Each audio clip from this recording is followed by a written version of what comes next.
vous emmène dans le sud de l'Équateur, dans la communauté des Saraguro. Je vais retrouver Samuel Ortega, c'est un chef cuisinier, et avec sa sœur Toa, qui est francophone, ils ont un restaurant et ils ne cuisinent qu'avec des produits équatoriens. Je vais vous faire découvrir leur gastronomie et aussi les traditions de leur communauté. Saraguro est une petite ville nichée à 2400 mètres d'altitude, au creux d'un cirque de collines. Le dimanche est le meilleur jour pour visiter la ville car les Indiens Saraguro viennent de leur village au marché avec leur tenue noire et leurs chapeaux caractéristiques. C'est ce jour-là que j'ai décidé de rencontrer Toa Ortega qui a fait ses études en France à Toulouse et Samuel, son frère, l'un des chefs cuisiniers les plus célèbres du pays. Ils ont ouvert ensemble un restaurant, Chamuico, qui a mis Saraguro sur la carte de la haute gastronomie équatorienne. Bonjour Toa. Bonjour, bienvenue. Merci. Bonjour Samuel. Comment vous décririez votre village en quelques mots? Saraguro, c'est ma petite terre magique. Parce qu'on est nous là, dans la culture Saraguro, avec toutes ces traditions, la gastronomie, l'architecture, la danse, la musique. C'est différent de tout le monde. Et pour toi Samuel? Pour moi, c'est une terre unique, qui a beaucoup d'ingrédients et qui permet de faire connaître la magie de ce terroir, de ce territoire. Pour vous, la cuisine, c'est une manière de faire connaître votre culture? Oui, jusqu'à là, ça nous a permis de partager avec les visitants tout ce qu'on a. Vous me montrez comment vous élaborez votre cuisine? Oui, bien sûr. On va aller au marché au début, là on va chercher les produits et après on reviendra là chez Chamuico. C'est votre restaurant qui est là? Oui, il est juste là. D'accord. Voilà. On va marcher alors? Oui, bien sûr. Avec la cagette? Avec la cagette, oui. Tout est frais.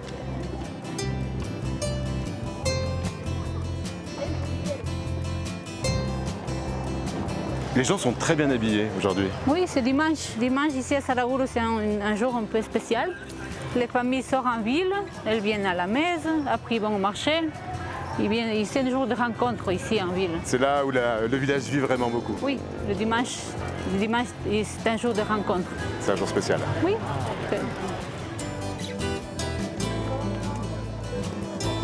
Bon, là on est arrivé au marché et là on marche sur un allée où il n'y a que les productrices de la communauté.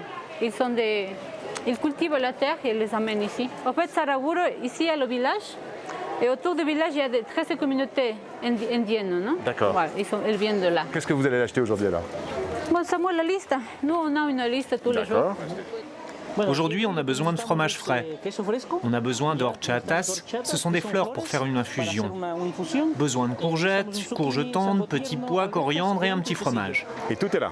Tout est là. Là, c'est le fromage traditionnel frais. C'est fait à la maison chez nous. On masse le fromage frais avec un peu de sel et après on le laisse reposer avec le moule là et avec les feuilles d'achira. Et voilà, et tous les gens de l'Équateur viennent chercher le fromage de Saraguro. Ça a l'air très bon. Voilà. Alors qu'est-ce qu'on va encore Et acheter? après, Samuel, Qu'est-ce qu'il y a sur la liste? Horchata. C'est des fleurs naturelles du jardin, non? Elles sont très bons. Très bon. Et avec ça, on fait une boisson qu'on peut le boire bien chaude, froide. Le fromage, on a les plantes. Qu'est-ce qu'on a encore dans notre liste, Samuel? Dos sambitos. Dos sambitos. Oh, voilà, magnifique. Ça, c'est entre une courge, un petit potiron. Un petit par là. potiron. Voilà, par là. Et on fait de la soupe. Traditionnellement, on fait de la soupe, mais chez Chamuico, on fait des autres choses. Tu vas me montrer tout à l'heure. Hein. Allez, je les mets là. Du maïs frais. D'accord. Voilà. On vient de fêter la fête du printemps, le Pau Carraimi. Et c'est le moment qui commence à sortir les produits frais. Donc tout est frais, les petits pois, les haricots, le maïs, tout est frais. Sambo, tout est frais. Je mets dans la cagette.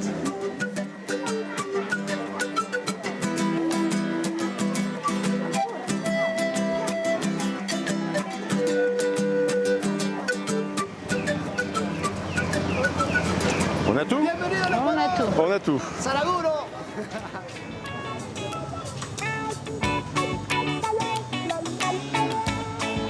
En cuisine, c'est l'effervescence. Samuel et son équipe sont sur le pont pour offrir à leurs clients une cuisine qui mêle tradition et modernité, tant dans son approche que dans les produits utilisés. En salle, Toa s'active pour amener les plats et rendre leur restaurant le plus convivial possible. Ici se mêlent touristes de passage et population locale. Alors que le service ralentit un peu, je retrouve Samuel en cuisine pour le dessert. Qu'est-ce que tu vas faire comme dessert? Nous allons faire un dessert basé sur le guarango. Le guarango est un ferment du penco, de la plante d'agave. On va utiliser des techniques de France. Dans ce cas, on fait un sabayon. C'est une émulsion de jaune d'œuf. Normalement, on le fait avec du vin. Mais ici, on le fait avec de la chicha, une boisson locale de maïs fermenté.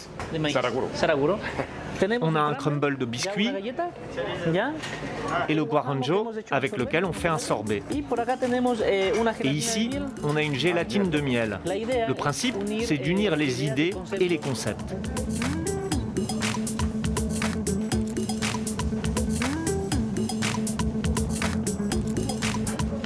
Ça y est, la recette est finie.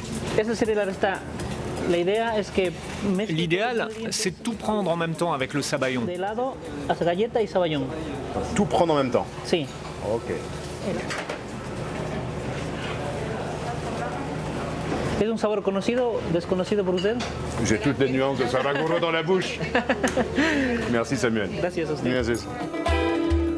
Une fois les derniers clients partis, j'ai voulu en savoir plus sur Toa et Samuel et leur relation à cette communauté indigène des Saraguros si importante pour eux. Pourquoi c'est important pour vous de mettre en avant votre culture et votre communauté? Il faut continuer à pratiquer notre tradition. Bien. Et il faut le donner un peu d'innovation aussi, pour que ça ne se perde pas. À partir de tout le travail qu'on fait avec mon frère, je pense qu'on peut aider que les gens continuent à vivre la culture, non? À la protéger. Qu'est-ce que vous aimez le plus dans votre pays? L'Équateur, c'est unique. Il y a des endroits et des microclimats différents. On a l'Amazonie, la côte, les Andes. Ça, superposé à la culture, à la gastronomie et à la grande variété de produits dont on dispose, je crois vraiment que c'est un pays unique. Quel rapport toi tu entretiens, Toa, avec la langue française? J'ai aimé beaucoup votre culture parce que vous faites attention à votre patrimoine, beaucoup, beaucoup. Tout le patrimoine qu'il y a là-bas, c'est incroyable, tous les châteaux, tout ça, j'étais émerveillée par ça. Et quand je suis revenue ici, j'ai dit, bon, nous aussi, nous, on a tout ce patrimoine. On l'a ici, mais on ne fait pas attention, alors il faut faire attention maintenant. Et si tu avais un mot préféré en français, ce serait lequel? C'est ça, nous, l'amour à tout, l'amour à ma culture, l'amour à la terre. Et toi, Samuel, tu ne parles pas français, mais est-ce que tu as un mot que tu aimes bien en français? Ratatouille. Ratatouille. Ratatouille. On peut mélanger des ingrédients locaux de Saraguro et réussir à sentir la France. C'est un peu ça la saveur qui peut émaner de ma tête. L'amour et la ratatouille, ça sonne plutôt bien. Merci à vous deux de m'avoir fait découvrir Saraguro, votre culture. Merci d'être venu à Saraguro. J'espère qu'on se reverra. Oui, à bientôt alors. À bientôt.